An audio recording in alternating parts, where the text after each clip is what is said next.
Buying a first car is never an easy ride. With so many cars to choose from, it can seem like there are endless ways to go wrong. In this video, I'll be showing you around a few of the options you can choose from when picking a first car, and hopefully making your decision a little bit easier when it actually comes to picking the car for you. I've separated this video out into three main categories by budget: high, medium and low.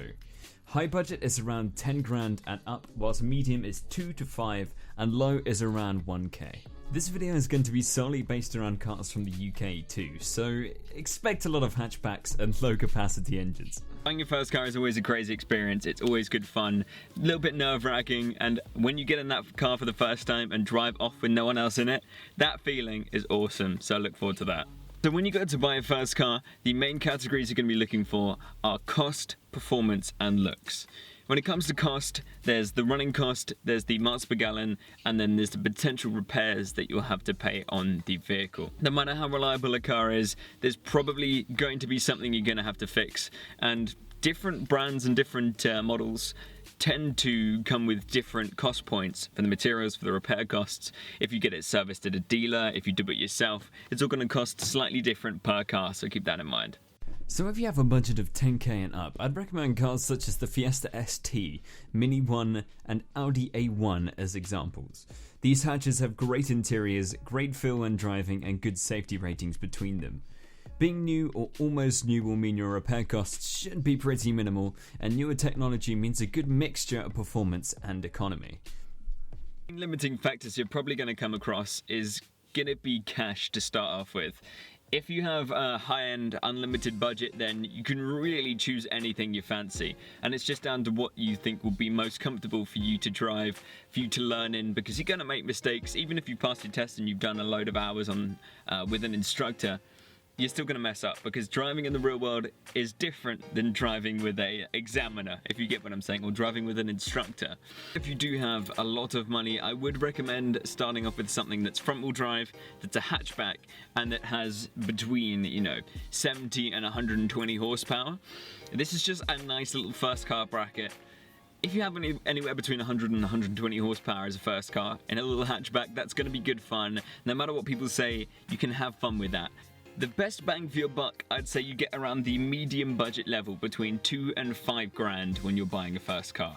This gives you the option of Renault Clios, Ford Fiestas, Seat Ibizas, VW Polos, a lot of cars. You can get some good metal for 2 to 5 grand, I promise you. With decent mileage, you don't need to go super high mileage. Obviously, the higher mileage you go, the newer you can go, because the price comes down with the mileage. But if you want some lower mileage models, then you can go older, so you can trade off for that. Two models I would recommend for the medium budget tier would be the around 2007 Ford Fiesta Zetec S in diesel or petrol depending on your preference, and the Seat Ibiza 1.4 Formula Sport, Sport Rider or DAB edition. These models can be picked up from around £2,000 and up with decent mileage and are well spec'd for the age. Insurance isn't too bad for first year drivers either, being around £1,500 from experience as a 17-year-old driver with no claims or previous experience. If you like your cars to have a slightly sportier edge, then you will enjoy the Zetec S and Sport Rider. However, models such as the Fiesta Zetec, minus the S, and standard Ibizas will be slightly cheaper, more comfortable for normal driving and can be well spec'd too. The insurance could be on the slightly cheaper side too. If you're not so worried about driving dynamics or space particularly, cars like the VW Up, Skoda Citigo or Seat Mii are extremely cheap to run with very high miles per gallon, good safety ratings and very cheap insurance. You might not look like the coolest person driving around in one of these, but you'll definitely have more money in your pocket at the end of the week than most driving around with you on the road. When it comes to budgets of around £1,000, there is still a surprising amount of choice when it comes to cars. Keep in mind the less money you spend, the older and less well-spec'd or higher mileage the car is probably going to be. Good examples of a car for around $1,000 can be Ford Fiestas, Vauxhall Corsas and VW Polos from around 2003 and under.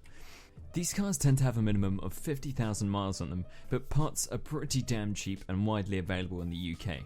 Keep in mind, with high mileage and age, you're going to have to budget in the possibility of repairs to the car. The cars do have their fair share of faults being as old as they are, but they are fairly reliable across the board. It would make it a hell of a lot cheaper and easier if you can work on the cars yourself, as labour is always expensive when repairing cars. Talking about working on the cars yourself, there is always the possibility of going for a classic car as your first. Now, I have no real experience in classics, but classic Minis, MGs and Triumphs can make for a great experience, but only if you have the tools, time and space to work on them. You're going to have to get used to fixing them on the side of the road or not being able to go out because something has stopped working, but hey, that can just be part of the fun. Whatever you pick for your first car, make sure you have fun and stay safe on the road. As a car enthusiast or not, you will remember your first car for a long time to come. Thank you so much for watching the video today. Let me know what you're looking for as a first car or what you bought as your first. Drive safe and make sure you have a good one. I'll see you in the next video.